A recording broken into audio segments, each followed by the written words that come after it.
Hi, my dearest BLOs. Welcome to Ratnarashi YouTube channel.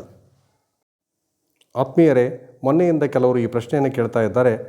Delete mapping ಅಂತ ಬರ್ತಾ ಇದೆ, mapping ಮಾಡಿದ ಮೇಲೆ ಯಾಕೆ ಹೀಗೆ ಎಂದು. ಅದಲ್ಲದೆ ಇನ್ನೂ ಕೆಲವರು ಕೇಳ್ತಾ ಇದ್ದಾರೆ, ನಾವು ಮ್ಯಾಪಿಂಗ್ ಮಾಡಿದ್ದೇವೆ ಆದರೆ ಕಲರ್ ಮಾತ್ರ ಚೇಂಜ್ ಆಗಿಲ್ಲ, ಬ್ಯಾಕ್ಗ್ರೌಂಡ್ ಕಲರ್ ಹಾಗೇ ಇದೆ ಅಂತ. ಇದಲ್ಲದೆ ಹೊಸದಾಗಿ BLO ಆಗಿ ನೇಮಕಗೊಂಡು ಇತ್ತೀಚೆಗೆ ಮ್ಯಾಪಿಂಗ್ ಕೆಲಸವನ್ನು ಶುರು ಮಾಡಿರ್ತಕ್ಕಂಥವರಿಗೆ ಯಾಡ್ ಪ್ರಾಜನಿ ಯಾರನ್ನು ಮಾಡಬೇಕು, ಮಾರ್ಕ್ ಸೆಲ್ಫ್ ಪ್ರಾಜನಿ ಯಾರನ್ನು ಮಾಡಬೇಕು ಮತ್ತು ಹೇಗೆ ಮಾಡಬೇಕು, ಈ ರೀತಿಯ ಹಲವು ಪ್ರಶ್ನೆಗಳಿಗೆ ಮತ್ತು ಗೊಂದಲಗಳಿಗೆ ಉತ್ತರವನ್ನು ಇವತ್ತಿನ ಈ ವಿಡಿಯೋದಲ್ಲಿ ಕಂಡುಕೊಳ್ಳೋಣ. ಈಗ ಮೊದಲನೇದಾಗಿ ಡಿಲೀಟ್ ಮ್ಯಾಪಿಂಗ್ ಅಂತ ಏಕೆ ಬರುತ್ತೆ ಅನ್ನೋದನ್ನು ನೋಡೋಣ. ನೋಡಿ ಸ್ನೇಹಿತರೆ, ನಮಗೆ ಮ್ಯಾಪಿಂಗ್ ಮಾಡಲಿಕ್ಕೆ 2 ಆಯ್ಕೆಗಳು ಕೊಟ್ಟಿದ್ದಾರೆ. ಇದರಲ್ಲಿ ಮೊದಲನೇ ಆಯ್ಕೆ map elector with previous SIR ಎಂಬುದು. ಇದನ್ನು ಕೇವಲ 2 ಸಂದರ್ಭಗಳಲ್ಲಿ ಬಳಸಬೇಕೆಂಬುದು ನಮಗೆ ಗೊತ್ತಿದೆ.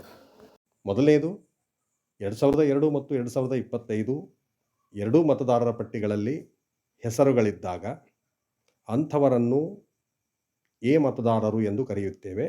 ಇವರನ್ನು ಮ್ಯಾಪ್ ಮಾಡಲಿಕ್ಕೆ ಮೊದಲನೇ ಆಯ್ಕೆಯನ್ನು ಬಳಸುತ್ತೇವೆ. ಇಷ್ಟೇ ಅಲ್ಲದೆ ಇನ್ನೊಂದು ವಿಷಯವೂ ನಮಗೆ ಗೊತ್ತಿರಬೇಕು.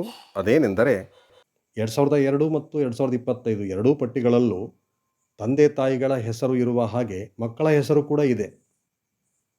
ಹೀಗಿದ್ದಾಗ ಅವರನ್ನೂ ಕೂಡ ನೀವು ಎ ಮತದಾರರೆಂದೇ ಪರಿಗಣಿಸಬೇಕು. ಅಂಥವರನ್ನು ನೇರವಾಗಿ ಇದೇ ಮೊದಲನೇ ಆಪ್ಷನ್ನಲ್ಲಿಯೇ ಮ್ಯಾಪ್ ಮಾಡಬೇಕು. ಅವರನ್ನು ಯಾವುದೇ ಕಾರಣಕ್ಕೂ ನಾವು ಆ್ಯಡ್ ಪ್ರಾಜನಿ ಅಥವಾ ಸೆಲ್ಫ್ ಪ್ರಾಜನಿಯಾಗಿ ಮಾಡಿ ಮ್ಯಾಪ್ ಮಾಡಬಾರದು. ಆ ರೀತಿ ಮಾಡಿದರೆ ಡಿಲೀಟ್ ಮ್ಯಾಪಿಂಗ್ ಎಂಬ ಸೂಚನೆ ಕಾಣಿಸುತ್ತದೆ. ಉದಾಹರಣೆಗೆ ಈಗ ನಾನಿಲ್ಲಿ ಮೊದಲನೇ ಆಯ್ಕೆಯನ್ನು ಆಯ್ದುಕೊಳ್ಳುತ್ತೇನೆ. ಹೀಗೆ ಇಲ್ಲಿ ಆಯ್ದುಕೊಂಡ ಮೊದಲನೇ ಆಯ್ಕೆಯಲ್ಲಿ ಒಬ್ಬ ಮತದಾರರ ಹೆಸರನ್ನು ನಾನಿಲ್ಲಿ ಸರ್ಚ್ ಮಾಡಿದ್ದೇನೆ.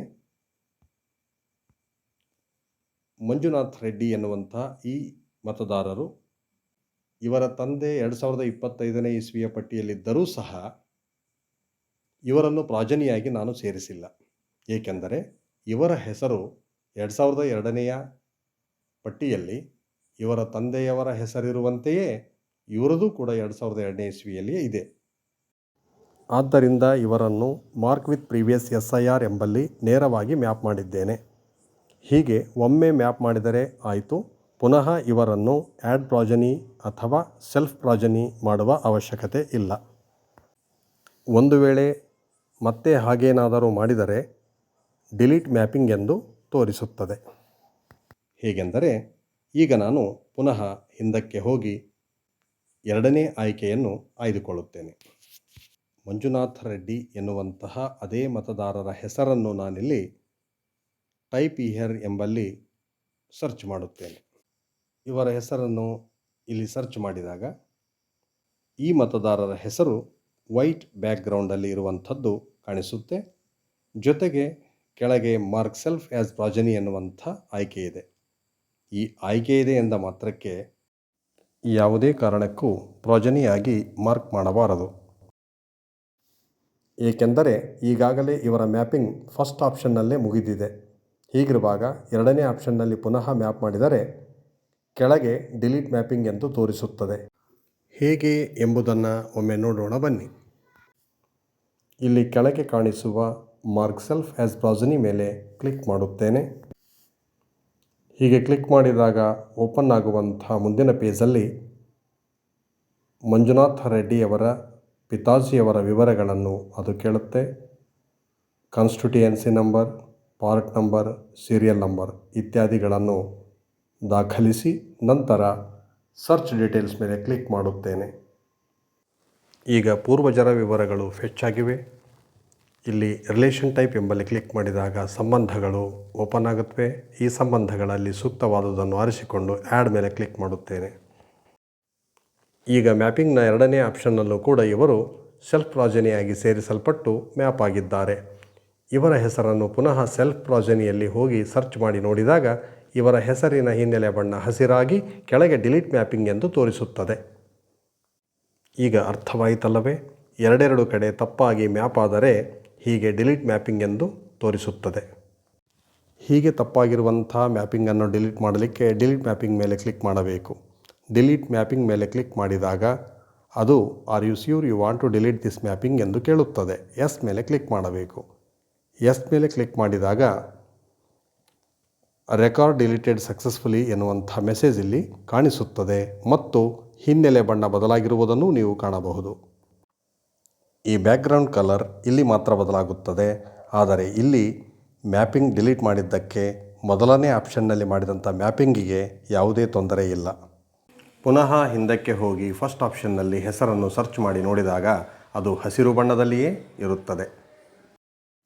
ಇನ್ನೊಂದು ಪ್ರಶ್ನೆ, ಮ್ಯಾಪಿಂಗ್ ಮಾಡಿದ ಮೇಲೂ ಕೂಡ ಕೆಲವರ ಹೆಸರಿನ ಹಿನ್ನೆಲೆ ಬಣ್ಣ ಬ್ಯಾಕ್ಗ್ರೌಂಡ್ ಕಲರ್ ಹಾಗೇ ಇದೆ, ಏಕೆ ಹೀಗೆ ಎಂದು ಬಹಳ ಜನ ಪ್ರಶ್ನಿಸಿದ್ದಾರೆ. ನೋಡಿ, ತಪ್ಪು ಎಲ್ಲಿ ಆಗಿದೆ ಎಂದರೆ ಯಾರನ್ನು ಯಾವ ಆಪ್ಷನ್ನಲ್ಲಿ ಮ್ಯಾಪಿಂಗ್ ಮಾಡಬೇಕೋ ಅಲ್ಲಿಯೇ ಮ್ಯಾಪಿಂಗ್ ಮಾಡಬೇಕು. ಅಂದರೆ ಮ್ಯಾಪಿಂಗ್ನ ಮೊದಲನೇ ಆಯ್ಕೆಯಲ್ಲಿ 2002-2025 ಎರಡೂ ಪಟ್ಟಿಗಳಲ್ಲಿ ಹೆಸರಿರುವಂಥ ಎ ಮತದಾರರು ಮತ್ತು ಅವರ 18ರಿಂದ 39 ವಯಸ್ಸಿನ ಮಕ್ಕಳು ಇವರನ್ನು ಮಾತ್ರ ಮೊದಲನೇ ಆಯ್ಕೆಯಲ್ಲಿ ಮ್ಯಾಪ್ ಮಾಡಬೇಕು. ಇವರನ್ನು ಹೊರತುಪಡಿಸಿ ಉಳಿದವರನ್ನು ಮ್ಯಾಪಿಂಗ್ನ ಎರಡನೇ ಆಪ್ಷನ್ನಲ್ಲಿ ಸೆಲ್ಫ್ ಪ್ರಾಜನಿಯಾಗಿ ಮಾರ್ಕ್ ಮಾಡಿ ಮ್ಯಾಪ್ ಮಾಡಬೇಕು. ಹೀಗೆ ಯಾವ ಮತದಾರರನ್ನು ಯಾವ ಆಪ್ಷನ್ನಲ್ಲಿ ಮ್ಯಾಪ್ ಮಾಡಿದ್ದೀರೋ ಆ ಆಪ್ಷನ್ನಲ್ಲಿ ಹೋಗಿ ಹುಡುಕಿದಾಗ ಮಾತ್ರ ಅವರ ಹೆಸರು ಹಸಿರು ಬಣ್ಣವನ್ನು ಹೊಂದಿರುತ್ತದೆ. ಆದರೆ ಇದಕ್ಕೆ ತದ್ವಿರುದ್ಧವಾಗಿ ಮೊದಲ ಆಪ್ಷನ್ನಲ್ಲಿ ಮ್ಯಾಪ್ ಮಾಡಿದವರನ್ನು ಎರಡನೇ ಆಪ್ಷನ್ನಲ್ಲಿ ಹುಡುಕಿದಾಗ, ಎರಡನೇ ಆಪ್ಷನ್ನಲ್ಲಿ ಮ್ಯಾಪ್ ಮಾಡಿದವರನ್ನು ಮೊದಲನೇ ಆಪ್ಷನ್ನಲ್ಲಿ ಹುಡುಕಿದಾಗ ಅವರ ಹೆಸರಿನ ಹಿನ್ನೆಲೆ ಬಣ್ಣ ಬದಲಾಗಿರುವುದಿಲ್ಲ. ಇನ್ನು ಕೊನೆಯದಾಗಿ ಇತ್ತೀಚೆಗೆ ಮ್ಯಾಪಿಂಗ್ ಶುರು ಮಾಡಿರ್ತಕ್ಕಂಥ ಸ್ನೇಹಿತರಿಗೆ ಹೇಳಬಯಸೋದೇನೆಂದರೆ, ಮೊದಲ ಆಪ್ಷನ್ನಲ್ಲಿ ಹೋದಾಗ ಆ್ಯಡ್ ಪ್ರಾಜನಿ ಮಾಡಬೇಕಾದ್ರೆ ಮೊದಲು ಹಿರಿಯರ ಅಂದರೆ ತಂದೆ ಅಥವಾ ತಾಯಿ, ಅಜ್ಜ ಅಥವಾ ಅಜ್ಜಿ ಇವರ ಹೆಸರನ್ನು ಮೊದಲು ಹುಡುಕಬೇಕು. ಆಮೇಲೆ ಪ್ರಾಜನಿಯನ್ನು ಆ್ಯಡ್ ಮಾಡಬೇಕು. ಆದರೆ ಮ್ಯಾಪಿಂಗ್ನ ಎರಡನೇ ಆಯ್ಕೆಗೆ ಹೋಗಿ ಮಾರ್ಕ್ ಸೆಲ್ಫ್ ಆ್ಯಸ್ ಪ್ರಾಜನಿ ಮಾಡುವಾಗ ಮಕ್ಕಳ ಅಥವಾ ಮೊಮ್ಮಕ್ಕಳ ಹೆಸರನ್ನು ಮೊದಲು ಹುಡುಕಬೇಕು. ನಂತರ ಅವರ ಹಿರಿಯರ ವಿವರಗಳನ್ನು ಸೇರಿಸಿ ಮ್ಯಾಪ್ ಮಾಡಬೇಕು. ಸ್ನೇಹಿತರೆ, ಇಂತಹ ಇನ್ನಷ್ಟು ಮಾಹಿತಿಗಾಗಿ ಪಕ್ಕದಲ್ಲಿ ಕಾಣುವಂಥ ಬೆಲ್ ಐಕನ್ ಮೇಲೆ ಕ್ಲಿಕ್ ಮಾಡಿ ಮತ್ತು ನಾನು ಮಾಡುವಂಥ ಹೊಸ ವಿಡಿಯೋಗಳ ನೋಟಿಫಿಕೇಷನ್ಗಳನ್ನು ತಕ್ಷಣ ಪಡೆಯಿರಿ. Thank you friends. Thank you so much for watching this video so far. Keep watching ರತ್ನರಾಶಿ.